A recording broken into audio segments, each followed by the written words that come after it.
estamos escuchando precisamente en el Salmo 15, en la estrofilla, como dice: protégeme, Dios mío, pues me refugio en ti. Recordemos que los salmos son oraciones que van surgiendo y elaborándose, aunque muchos le atañen precisamente la autoría a David. No es así, ¿verdad? No del todo, ¿verdad? Hay salmos que son oraciones que han surgido de estos hombres inspirados por Dios, ¿no? Y que van alabando, van incluso enojándose con Dios, reclamándole a Dios: ¿por qué me abandonas? ¿No? Los salmos son oraciones que van surgiendo del corazón del hombre según el sentimiento del hombre en relación con Dios. Y hoy precisamente vemos a un hombre que pide la protección de Dios, ¿no? Que le dice: oye,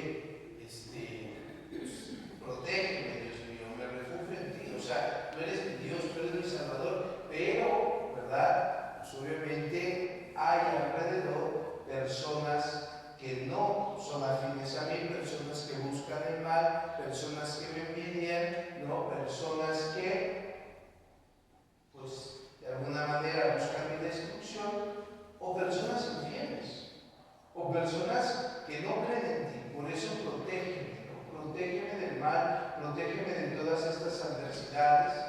Pero fíjense bien, este proteger obviamente también refleja la confianza del hombre que tiene a Dios, porque sabe que Dios es un Dios de vivos, un Dios que cuida, un Dios que protege, que ama, ¿no? Un Dios que es fiel a su palabra. Y si nos ponemos a ver la historia de la salvación, vemos que Dios siempre es fiel a su palabra. Aunque el pueblo sea un pueblo de corazón cocinado, aunque el pueblo seduzca a otros dioses, aunque el pueblo, ¿verdad?, haga idolatría, Dios es fiel a su palabra. Dios, desde el plan salvífico, desde la creación, ha visto al hombre, a la mujer, a imagen y semejanza de él, pero por tanto los va protegiendo, los va encauzando a la verdad, ¿no? Que es Cristo, la revelación plena. Pero fíjense bien, si nos pasamos a la primera lectura, vemos al profeta Elías, ¿no? Uno de los grandes profetas, ¿no? Y que más o menos está alrededor del siglo IX antes de Cristo, ¿no? Y Elías precisamente se enfrenta hoy ¿a quiénes? A los sacerdotes de Baal, ¿no? Baal era una deidad que en la demonología pues es un demonio, ¿no? Pero Baal era una deidad, y entonces estos sacerdotes, como en otras religiones, ¿verdad?, querían dar una explicación a lo divino, quién era Dios, ¿no? Pero ellos concebían un politeísmo en la divinidad, ¿no? Diversos dioses, diferentes dioses, con rasgos humanos, ¿no? Con sentimientos humanos. Entonces, estos dioses del politeísmo, que eran muchos, pues obviamente se les hacía sacrificio. Pero no te sorprendas, porque también el judaísmo hacía sacrificios. Es decir, Elías, que hace, también sacrifica animales. Por eso después, cuando viene la revelación plena con Jesús, dice: yo no quiero sacrificios de holocaustos, yo quiero un corazón contigo. Yo quiero que tú te conviertas, yo quiero que tú me alabes, yo quiero que tú estés conmigo y que no andes, ¿verdad?, vendiéndote a cualquier deidad inventada por el hombre. Y entonces fíjate cómo estos hombres, sacerdotes, quieren dar una explicación, y bueno, mucha gente creía en Baal, creía en dioses, ¿no? Y entonces era como un sacrificar, ¿no? Sacrificar animales. Incluso vemos que hay religiones donde se sacrifican seres humanos, pero no porque fueran satánicos, o sea, no los juzgues de esa manera, sino porque era su concepción, ¿no? O sea, una persona, por ejemplo, los espartanos sacrificaban humanos, incluso los aztecas en este lado. ¿Por qué? No persona que estuviera mal de sus capacidades o de algún miembro de su cuerpo era considerado impuro e incluso no perfecto, y por tanto, como los dioses eran perfección, tenían que ser todo perfecto, ¿no? Pero fíjense la concepción, pero todo esto lo hacían de alguna manera para entrar en relación con Dios. Y entonces Elías les dice, mira, no, o sea, tú puedes creer en muchos dioses, en tu Dios Baal, pero solamente hay un Dios verdadero, ¿sí? Y ese Dios verdadero se va a manifestar. Pero fíjense, también Elías es medio soberbio, porque se pone ahí a burlarse de los sacerdotes y a ver, grítale más fuerte, ¿no? A ver si te escucha, ¿no? Porque en el fondo lo que quiere dar a entender el lector es que pues, la gente aferrada a su idea de una divinidad errónea, pues puede hacer mucho bullicio, pero al final solamente hay un Dios, ¿no? O sea, la humanidad puede ofrecer muchas deidades, ¿no? Ahí está la Santa Muerte, ahí están estos disque santos del narco, aquí en México estoy hablando, ¿no? Ahí está el demonio, ahí hay muchas cosas, ¿no?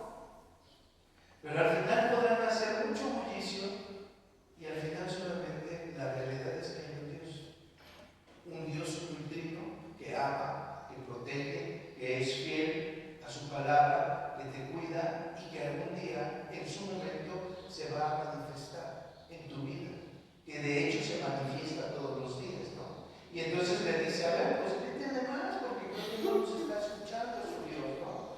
Y entonces, ¿qué era lo que tenía que hacer? Surgir fuego que abrazara, que arrasara con el sacrificio, ¿no? Y entonces fíjate cómo al final el único que cae fuego, que envía fuego para consumir toda la ofrenda es ¿quién? Dios. Con esto te está dando a entender que el único verdadero es Dios, que el único que existe es Dios. O sea, tú como hombre te puedes imaginar, ¿no? Muchos dioses, pero no son Dios. O sea, la Santa Muerte, vuelvo a lo mismo aquí en México para que un poco más se comprenda de dónde surge. Del hombre. Del hombre. O sea, es que el hombre ve beneficio monetario en la deidad, en la divinidad, en la fe, y ¿qué hace? Juega con tu fe, ¿no? Y así todas las sectas, ¿no? Van creando su Dios a su imagen. Y acá es diferente. Acá es tú eres imagen de Dios, no Dios es imagen tuya. Tú eres semejante a Dios, no Dios es semejante a ti. Y todas las sectas y todos los grupos extremos, incluso dentro de la iglesia, crean su Dios a su conveniencia. Y no. Hay un solo Dios verdadero, que es fiel, sí, pero que también es celoso. Y que te dice, oye, deja de estar seduciendo a tus dioses. O sea, me dices me amas, pero vas y te andas revolcando con la Santa Muerte, vas y te andas revolcando con el grupo, ¿verdad? Vas a andar revolcando con los santeros, vas a andar revolcando con otras deidades, o no. O sea, si me amas, sé cabal, sé fiel, ¿no? Y entonces verás la gloria de Dios, verás la grandeza de Dios. O sea, yo te protejo, yo te cuido. Pero lamentablemente el ser humano sigue con estas cuestiones de querer explicar una relación con Dios. Y no hay mayor relación con Dios que interiorices con Él, que ores con Él, que hables con Él. Así como los autores del Salmo, los salmistas tienen esa relación profunda con Dios. ¿Por qué? ¿Por qué? Porque intimidan con Él, ¿no? Porque se desnudan ante Él, porque se muestran tal cual son. O sea, esa es la verdadera oración. O sea, ¿quieres relacionarte con Dios? No andes buscando otros métodos. Dios no es mágico. Ven, siéntate y ora con Dios. Y encontrarás a Dios en tu interior, en tu silencio. Pero, ¿por qué andamos buscando otros lugares? Porque nos gusta el chaucintero a todos. No. Y dentro de la iglesia también se da. Estos grupos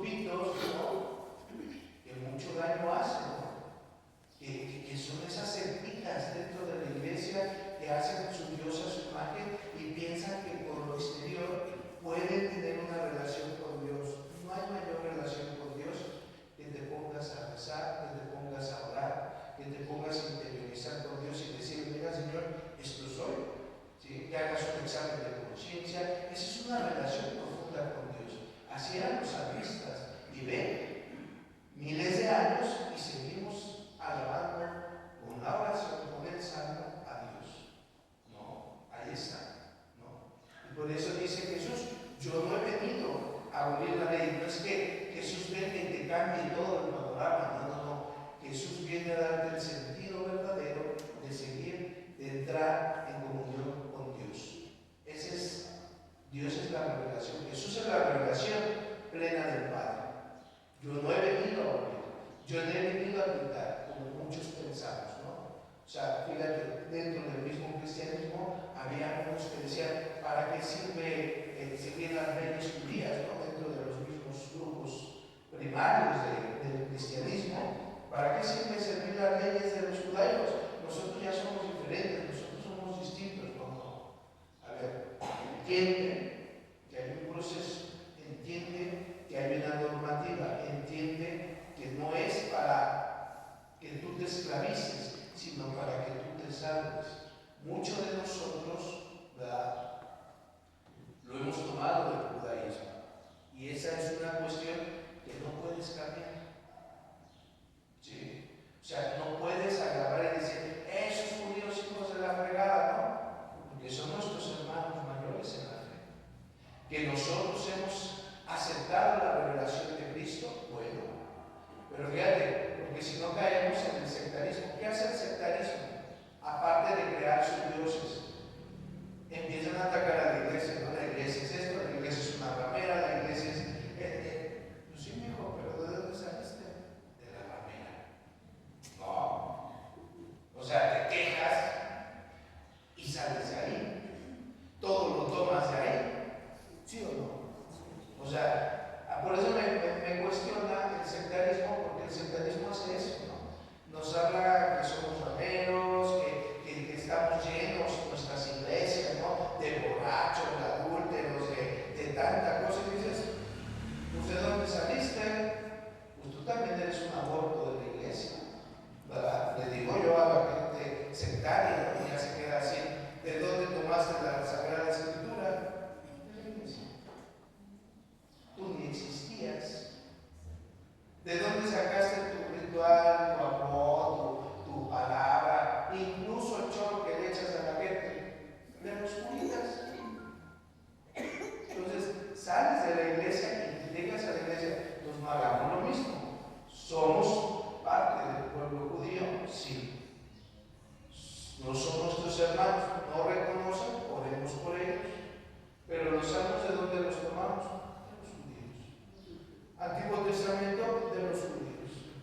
El ritualismo, incluso del bautismo, no, que Cristo lleva el sacramento, de los judíos. La Pascua, de los judíos. Pentecostés, de los judíos. Son nuestros hermanos.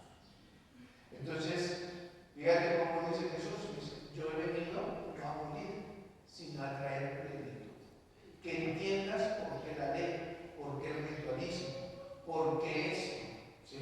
Que tú lo entiendas. Pero también he venido a revelarte al Padre, para que tú tengas ese acercamiento con Dios y no te andes yendo con dioses falsos. Que conozcas que hay un Dios que ama, que es fiel, que protege y que siempre estará ahí respondiéndote a tu llamada. Que así sea.